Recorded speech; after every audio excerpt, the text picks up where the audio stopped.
भारत आ रहा जहाज ईरान ने रोका, मोदी को आतंकी कहने पर खड़गे को नोटिस, ताजमहल देखने पहुंचे पर्यटक बेहोश हुए।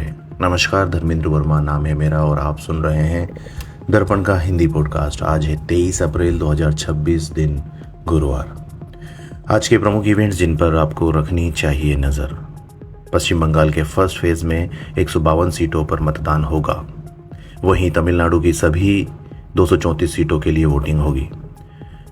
जग्गी हत्याकांड मामले में अमित जोगी की याचिका पर सुप्रीम कोर्ट में आज सुनवाई होगी।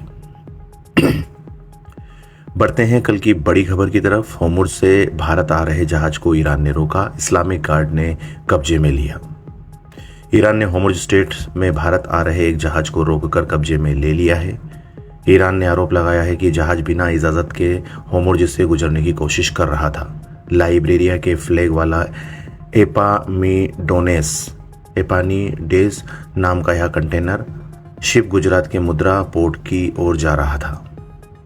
ईरान ने कहा और जहाज को भी कब्जे में लिया।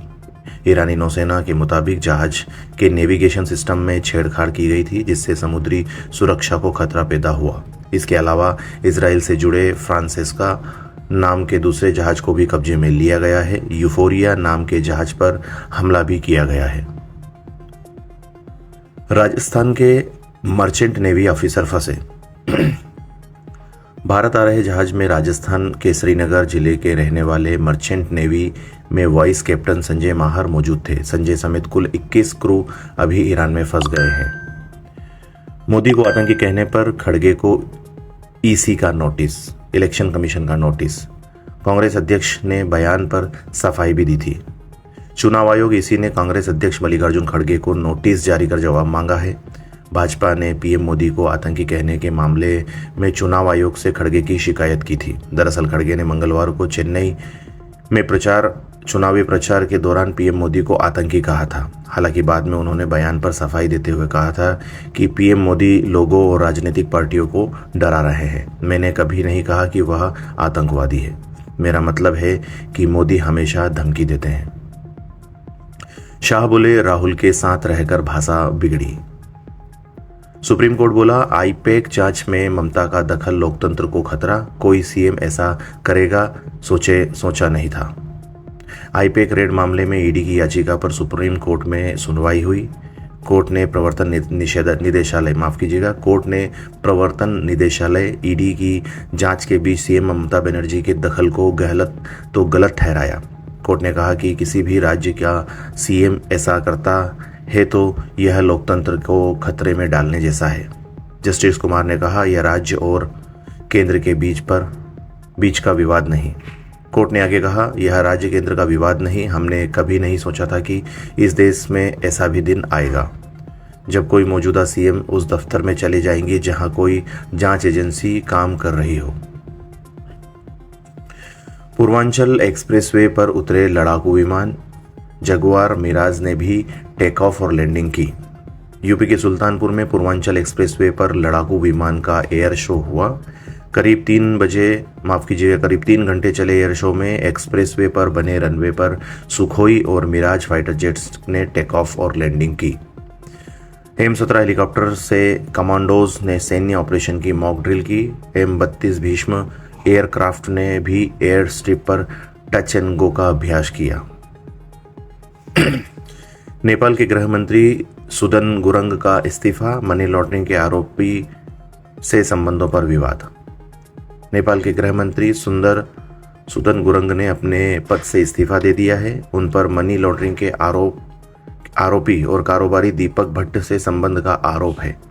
इसके अलावा निवेश और वित्तीय लेन देन को भी लेकर सवाल उठे हैं। नेपाल के अखबार कांतिपुर की रिपोर्ट्स के मुताबिक उन्होंने निष्पक्ष जांच और हितों के टकराव से बचने के लिए पद छोड़ने की बात कही। गुरंग ने फेसबुक पोस्ट पर लिखा, मैंने अपने खिलाफ उठे सवालों को गंभीरता से लिया है। मेरे लिए नैतिकता किसी भी पद से बड़ी नहीं और जनता का भरोसा सबसे बड़ी ताकत है।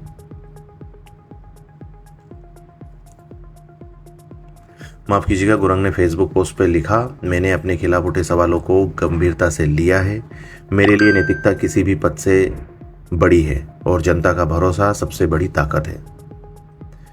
छत्तीसगढ़ में पारा 43 डिग्री सेंटीग्रेड। रेलवे स्टेशन पर पानी की फुहार। ताजमहल देखने पहुंचे पर्यटक बेहोश। राजस्थान, मध्य प्रदेश, महाराष्ट्र, छत्तीसगढ़, उत्तर प्रदेश, पंजाब, हरियाणा, चंडीगढ़, उड़ीसा और पश्चिम बंगाल में पिछले 5 दिनों से पारा 40 डिग्री सेंटीग्रेड से 45 डिग्री सेंटीग्रेड के बीच बना है। कई जगह हीट वेव का अलर्ट है। छत्तीसगढ़ के बिलासपुर में तापमान 43.80 डिग्री सेंटीग्रेड होने के बाद रेलवे प्लेटफॉर्म पर पानी की फुहारें छोड़ी जा रही है। यूपी के 30 जिलों में भू लू का अलर्ट है। आगरा के ताजमहल पहुंचे 6 पर्यटकों की तबीयत बिगड़ी। प्रयागराज में पारा 44 डिग्री सेंटीग्रेड के ऊपर है। कुछ अहम बड़ी खबरें जो हेडलाइंस में बनी थी जिन्हें आपको जानना चाहिए। जर्मन एयरलाइंस लुफ्थांसा ने 20,000 फ्लाइट्स रद्द की। ईरान जंग से ईंधन महंगा। यूरोप में सिर्फ 6 हफ्ते का जेट फ्यूल बाकी। दिल्ली में IRS अफसर की बेटी से रेप हत्या। घर में शव मिला। पेरेंट्स जिम गए थे। नौकर पर शक। 1 महीने पहले काम से निकाला था। लेंसकार्ट में तिलक विवाद। MP, UP, महाराष्ट्र, छत्तीसगढ़ में प्रदर्शन। स्टोर जाकर कर्मचारियों को कलावा पहनाया। धीरेन्द्र शास्त्री मालिक से बोले, लाहौर में कंपनी खोल लो। ऑनलाइन गेमिंग के लिए नियम 1 मई से लागू होंगे। गेमिंग सर्टिफिकेट 10 साल तक वैलिड रहेगा। बिना पैसे वाले गेम्स को रजिस्ट्रेशन से छूट। पहलगाम आतंकी हमले का 1 साल। सेना ने सुरक्षा बढ़ाई। एकजुटता मार्च निकाला गया। मोदी ने कहा, भारत आतंकवाद के आगे कभी नहीं झुकेगा। TCS केस जबरन धर्मांतरण में शामिल थी निदा खान। पुलिस का दावा, 2 महीने की प्रेगनेंसी का हवाला देकर अग्रिम जमानत मांगी। बेंगलुरु में बॉयफ्रेंड को कुर्सी से बांधकर जिंदा जलाया। युवती ने सरप्राइज का झांसा देकर आंखों पर पट्टी और हाथ पैर बांधे। आग लगाकर वीडियो भी बनाया। कुंभ की नाबालिग वायरल गर्ल प्रेग्नेंट। पति फरमान बोला, डॉक्टरों ने बेड रेस्ट को कहा, पुलिस के सामने पेश नहीं होगी। सरकार ने एविएशन फ्यूल में एथेनॉल मिलाने की मंजूरी दी। कच्चे तेल के आयात पर निर्भरता कम होगी। गडकरी बोले, 100% ब्लेंडिंग का टारगेट। एक बयान जो काफ़ी चर्चा में है। Justice BV Nagarathna. सबरीमाला मंदिर में महिलाओं की एंट्री मामले की सुनवाई के दौरान जस्टिस BV नागारत्ना ने कहा, हिंदू समाज को एकजुट होना चाहिए। 2 संप्रदायों में बांटना नहीं चाहिए। वे हमारे मंदिर नहीं आ सकते, हम उनके मंदिर में नहीं जा सकते। यह सोच नहीं है। खबर जो काफ़ी हटके है। तोते को पेड़ से उतारने पहुंची फायर ब्रिगेड। छत्तीसगढ़ में एक पालतू तोते को पेड़ से उतारने के लिए उसके मालिक ने फायर ब्रिगेड बुला ली। पाइप से लगातार पानी डाला गया, तब जाकर तोता नीचे आया। इस दौरान हजारों लीटर पानी बह गया। लोगों ने आपातकालीन सेवाओं का इस तरह इस्तेमाल करने पर सवाल उठाया। फोटो जो आज खुद में एक खबर है। केदारनाथ धाम के कपाट श्रद्धालुओं के लिए खोल दिए गए हैं। इस दौरान सेना ने हेलीकॉप्टर से पूरे धाम में फूल बरसाए, जिसका फोटो आज खुद में एक खबर है। अभी तक आप सुन रहे थे दर्पण का हिंदी पॉडकास्ट। ऐसी ही डेली बुलेटिन्स खबरों को सुनने के लिए सब्सक्राइब जरूर करें। धन्यवाद।